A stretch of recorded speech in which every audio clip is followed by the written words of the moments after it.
je ne cherche pas ma volonté, etc. Mais il ne faut pas s'arrêter là, parce qu'on peut trembler devant le jugement. Alors, Jean 6, verset 26, en vérité, je vous le dis, vous me cherchez, non pas parce que vous avez vu des miracles, mais parce que je vous ai donné à manger, je vous ai rassasié.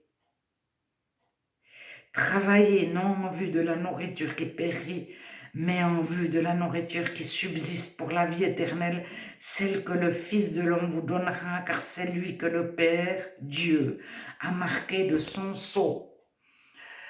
Alors a marqué de son cachet, a marqué de son tampon, de sa signature.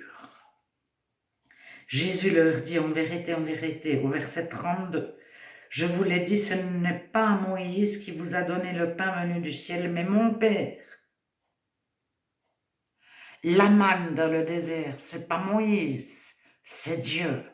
Alors, les religieux regardaient à Moïse, mais Moïse, il est tout petit. Il a donné un ou deux coups de bâton ici et là, mais c'est Dieu qui a fait jaillir de l'eau des rochers. C'est pas Moïse.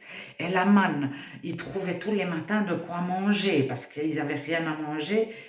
C'est pas Moïse, c'est Dieu. Alors, Jésus est en train de les faire passer de la religion à Dieu. Et que Moïse est tout petit. Verset 32, donc chapitre 6. Amen, amen, je vous le dis, ce n'est pas Moïse qui vous a donné le pain venu du ciel, la manne, mais mon Père qui vous donne le vrai pain venu du ciel, car le pain de Dieu, c'est celui qui descend du ciel et qui donne la vie au monde. Jésus leur dit, je suis le pain de vie, celui qui vient à moi n'aura jamais faim, et celui qui croit en moi n'aura jamais soif. Mais ça signifie que le chrétien ne peut pas mourir de faim ou de soif ou des deux. Mais il y a des prisonniers qui ont été des années en prison, dans les prisons de l'URSS. On a le livre de Wurmbrand, je ne sais plus son prénom maintenant, Richard, je crois, Richard Wurmbrand. Mais il avait une tranche de pain par semaine. Mais une tranche de pain par semaine, mais des fois sur plusieurs mois. Et il est ressorti après 22 ans, à peu près sans boire et sans manger, vivant.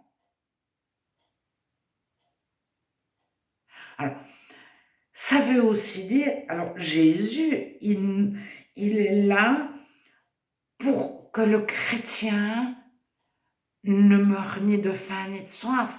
On retourne dans la Genèse où l'homme doit travailler à la sueur de son front pour avoir du pain, etc., etc.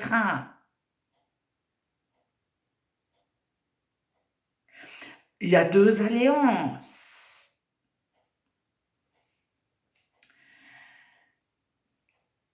Je vous le dis, mais vous m'avez vu, vous ne croyez pas.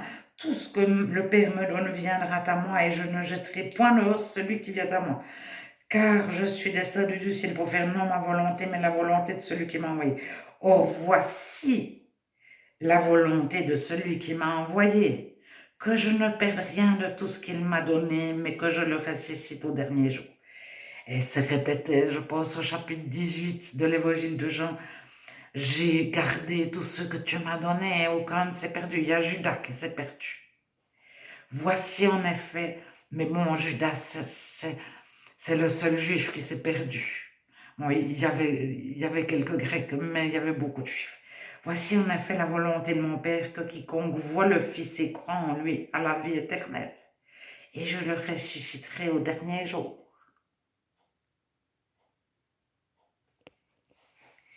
Verset 47, au vérité, je vous le dis, celui qui croit a la vie éternelle. Certains manuscrits ont « c'est ma chair que je donnerai pour la vie du monde ». Donc, Jésus, quand il meurt à la croix, il donne sa vie pour le salut. Moi, je suis le pain de vie. Vos pères ont mangé la manne dans le désert et ils sont morts. C'est ici le pain qui descend du ciel afin que celui qui mange ne meure pas, qui en mange ne meure pas. Moi, je suis le pain vivant descendu du ciel. Si quelqu'un mange de ce pain, il vivra éternellement. Et le pain que je lui donnerai c'est ma chair pour la vie du monde. Donc Jésus a été crucifié pour notre vie.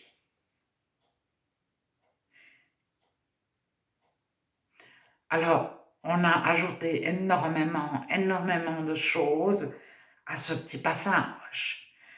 Il y a aussi, quand on lit la Bible, voir ce qui n'est pas écrit.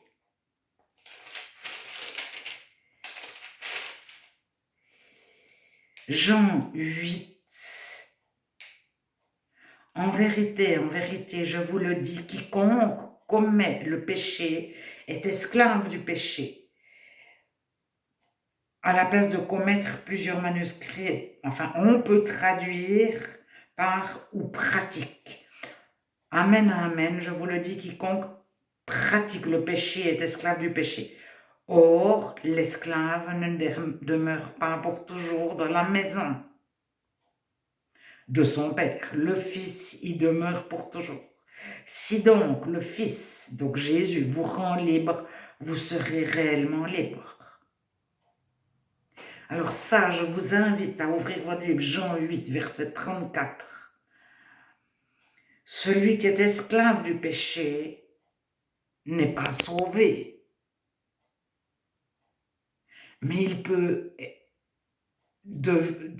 passer d'esclave à fils si Jésus le libère du péché. Il ne va plus pratiquer le péché.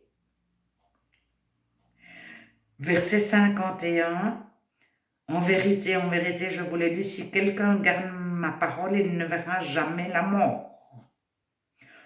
On peut traduire aussi, il ne verra point la mort pour toujours.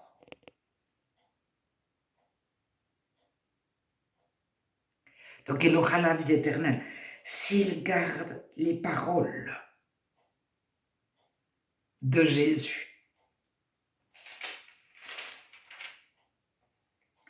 Et on arrive au chapitre 10, mais je vais m'arrêter. En vérité, je vous le dis, celui qui n'entre pas par la porte de la bergerie, vous connaissez le chapitre 10 de l'évangile de Jean. Jésus, la bonne porte, le bon berger, la juste porte, le juste berger.